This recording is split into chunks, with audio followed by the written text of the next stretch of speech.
pues, bueno, si partimos de la base de que voto en blanco y voto nulo jurídicamente son iguales, pues bueno, sí hay un antecedente, pero bueno, que es en realidad pues, mínimo, ¿no?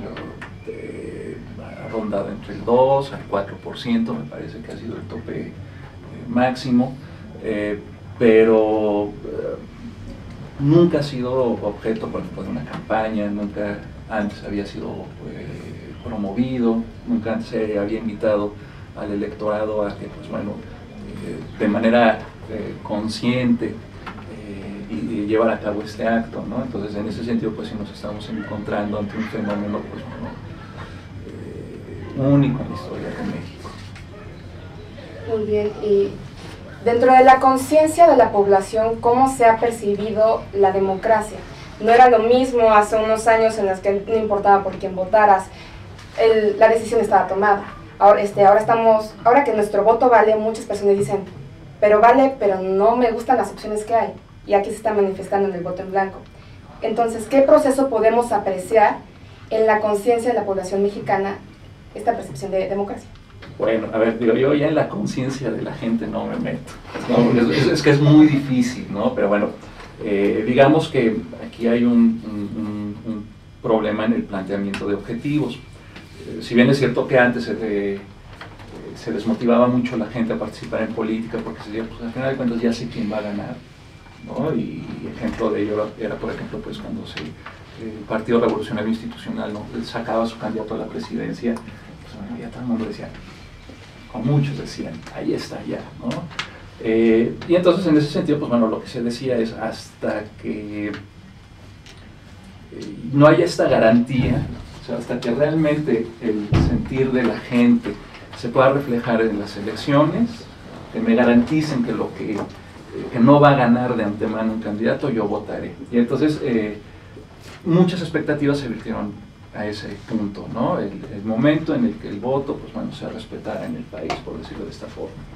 ¿Y qué fue lo que sucedió? Se asumió en cierto momento, pues bueno, que esa era la solución para todos los problemas en el país. Un poco como lo que había pasado en 1910 con Madero y Porfirio Díaz. Entonces, bueno, lo que resultó es que, pues bueno, que cuando se dio el cambio, la alternancia, finalmente en el 2000, pues bueno, descubrimos que en realidad los problemas no desaparecen por arte de magia, sino que al contrario, que la democracia tiene que ir muchísimo más allá de votar y de que se respete el voto.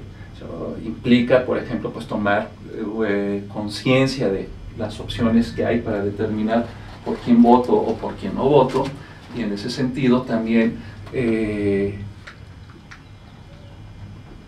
organizarnos como sociedad civil también, pues bueno, para demandar lo que consideramos que es justo, lo que nos corresponde, para presionar, ¿no? Antes sí era válida la cuestión pasiva, decir, pues bueno, haga lo que haga, pues ya están las cosas tomadas, de acuerdo, pero ahora sí tenemos que despertar un poquitito y ponernos todos los pantalones y organizarnos, ¿no? Y no partir de esta base de que pues, el gobierno provee, bueno, tiene sus obligaciones, pero también nosotros como ciudadanos, nuestro acto democrático no termina solo en votar, sino también pues, hay que saber quién es nuestro diputado, hay que saber cómo lo puedo contactar y pues bueno, y estar encima de él, ¿no?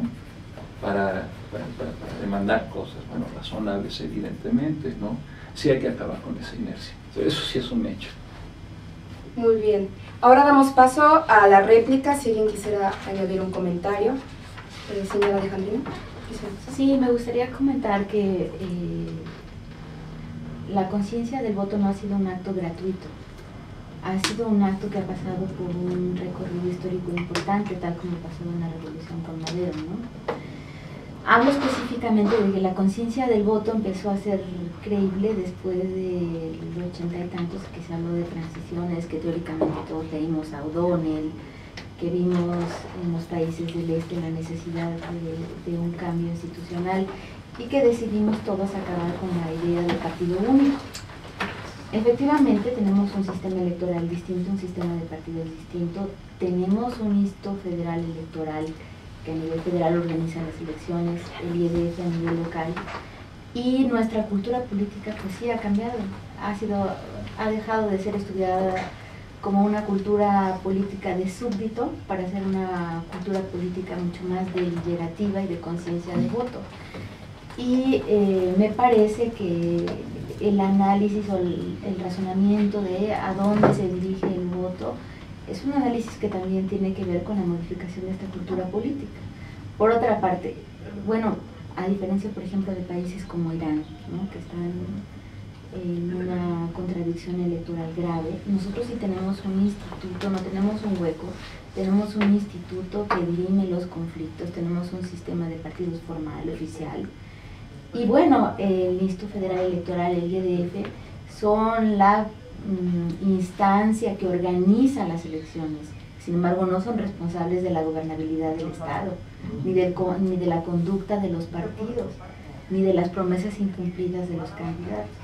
Son una institución que organiza y que son garantes de ese proceso. Licenciado Marcos. Bueno, yo solamente quiero agregar en el sentido que efectivamente ha habido un proceso que se gestó sobre todo en la última etapa con la reforma del 77, posiblemente la gran reforma del 90, que ha ido fortaleciendo de alguna forma al sistema político electoral y dando apertura, o sea, a una participación ciudadana y democrática y de los partidos políticos mucho más activa. Parece que nuestro gran problema es que todavía no digerimos lo que es realmente un sistema democrático. Como por eso esta cuestión del voto blanco, si bien independientemente que respeto el movimiento, al final de cuentas el Pacto San José, como diversas convenciones reconocen que el Estado debe garantizar el derecho a votar y ser votado, y cada Estado, cada sistema constitucional establecerá los requisitos y peculiaridades de su sistema. Pues sí, cada persona puede votar, como se hizo en su momento, se votaba por Cantinflas, en el voto, es decir, cada quien puede, en ese sentido se está respetando el voto. Y me parece que es un movimiento que puede mostrar en un sector de la población una disconformidad por la partidocracia. Pero de eso, me parece, a que vaya a haber un cambio, es importante, es decir, ya hay una inconformidad que nunca se había visto. Pero yo creo que el problema realmente es cómo le exijo cuentas a un político. Ahí me parece que es el problema. Más, pues sí, a lo mejor se abre una candidatura independiente, puede ser muy bueno, etcétera, pero si los políticos no se sienten responsables de sus actos, es decir, que la ciudadanía no pueda exigir de alguna forma, ya sea por la reelección, ya sea por la revocación del mandato, unas figuras que existen en otros sistemas jurídicos, me parece que vamos a ir igual, ¿no? El resultado de los foros, y si hay otros foros en el Senado, y si hay otros foros, es los sistemas de partidos jamás van a hacer una reforma en aras de perder el poder. A la mayoría de las personas jóvenes te dicen, no me interesa, ¿no? Entonces, eso es un problema muy grave. ¿Cómo creas como partido político interés en la gente joven?